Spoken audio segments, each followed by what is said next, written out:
안녕하세요. 2022년 3월 7일 월요일 북유럽 연구소의 북극여우입니다. 오랜만이죠?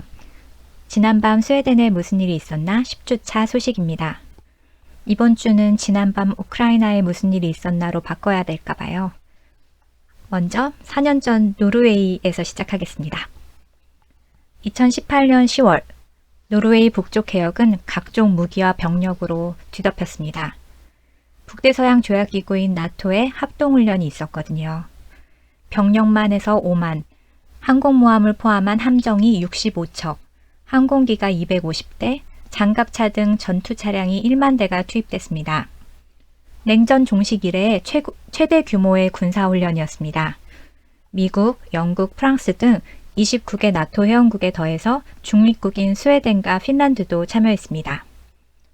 러시아와 국경을 맞댄 북극해에서 미국의 항공모함이 진출한 것은 30여 년 만의 일이었습니다. 노르웨이 해안에 적국이 상륙한다면 나토는 어떻게 대응할 것인가? 이게 주제였는데요. 당시 가상의 적국은 러시아였습니다. 러시아의 코앞에서 30여 개 인접국이 러시아를 자극하는 대대적인 군사훈련을 펼친 까닭이 무엇일까요?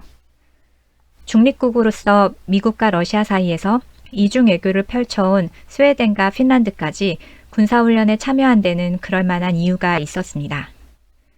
냉전이 풀린 이후에도 유럽과 러시아의 관계는 편치 않았습니다. 러시아의 크림반도 병합, 우크라이나의 유로마이단 혁명 같은 굵직굵직한 사건도 있었고 또 그 밖에 크고 작은 외교 분쟁, 범죄, 유럽의 민주주의를 위협하는 가짜뉴스를 추적해 가다 보면 러시아의 자금줄이 있다는 탐사 보도도 있었습니다.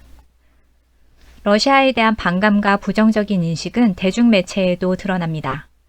유럽의 범죄 영화나 소설, 시리즈물에 등장하는 조직범죄단 두목의 이름을 보면 대부분이 무슨 오프, 스키, 옌코 이렇게 끝나는 러시아계인 것은 우연이 아닙니다.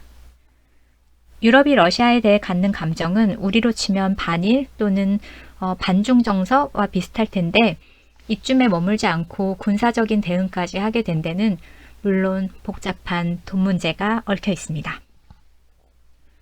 한때 미국의 전 대통령인 트럼프 대통령은 기후변화를 속임수라고 비난했었지만 이제 기후변화가 과학적 사실이며 경제와 외교의 주요 변수라는 명제에 토를 달 사람은 없을 것입니다. 북유럽이 바로 그 현장입니다. 지구온난화로 꽝꽝 얼어있던 북극의 빙하가 녹아서 지하자원 개발이 가능성이 커졌습니다. 빙하 아래 잠자고 있는 다량의 천연가스와 석유, 은, 구리, 다이아몬드에 이르는 광물 자원 개발에 인접국인 러시아, 미국, 캐나다, 영국, 노르웨이, 덴마크 등이 발빠르게 시추 인프라 구축에 나섰습니다. 중국과 일본, 우리 대한민국도 협력해서 개발에 참여하고 있고요. 자원이 다가 아닙니다. 빙하가 녹아서 전에는 쇄빙선이 없이는 지날 수 없었던 곳에 백길이 열리기 시작했어요. 북극해 항로의 운행 가능성이 커진 것입니다. 북극해 항로를 이용하면 유럽에서 부산항까지 기존의 수에즈 운하를 지나는 경로에 비해서 이동 시간이 30%, 많게는 50%까지 단축된다고 합니다. 그러니 비용으로서도 엄청난 절감이 되겠죠. 유럽과 아시아 무역의 새 지평이 열리는 것입니다. 러시아가 북극해 인근에 핵 잠수함까지 배치해가며 군사기지를 새로 구축한 데는 또 노르웨이가 자국 영토에서 군사훈련을 실시하고 중립국인 스웨덴, 핀란드까지 나토 연합훈련에 참여한 데는 북극 지역의 소유권, 이권을 둘러싼 서방대 러시아의 힘겨루기라는 뒷배경이 있는 것입니다. 러시아 제재와 우크라이나 지원에 북유럽이 가장 먼저 나선 이유도 여기에서 찾을 수 있을 것 같습니다. 과거 소련의 영광을 재현하고 싶어하는 푸틴의 욕망과 우크라이나 침공이 거기서 끝나지 않을 수도 있다는 우려 때문입니다. 지난 수십 년간 발틱해 인근에서 소련의 잠수함이 나타나기도 하고 또 핀란드는 러시아와의 안 좋은 관계가 있었기 때문에 더욱더 두려움이 클 수도 있겠죠. 한편 전 세계와 등지면서 러시아를 지원하고 나선 중국의 속내가 저는 궁금합니다.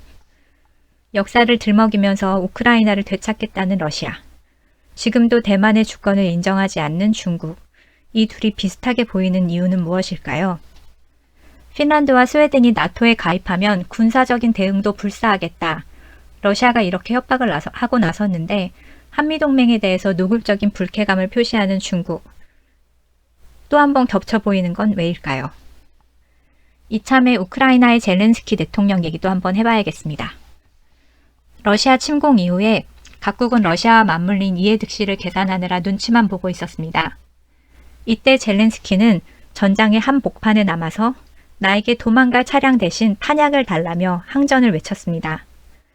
각국 정상에게 영상통화를 걸어서 도움을 요청하고 SNS를 통해 지원을 호소했습니다. 실제로 그 이후에 국제 여론이 바뀌면서 앞다투어서 우크라이나를 지원하고 나섰고 대러시아 제재가 강화됐습니다. 젤렌스키는 코미디언 시절에 부패한 정치를 개혁하는 대통령을 연기했습니다. 많은 이가 그를 두고 일천한 경력의 전직 코미디언이라며 깎아내렸지만 말과 태도로 대중을 위로하고 고양하는 그의 능력은 아마도 코미디언 시절의 경력에서 나온 것일 겁니다. 외교는 불확실성이 가득한 영역입니다.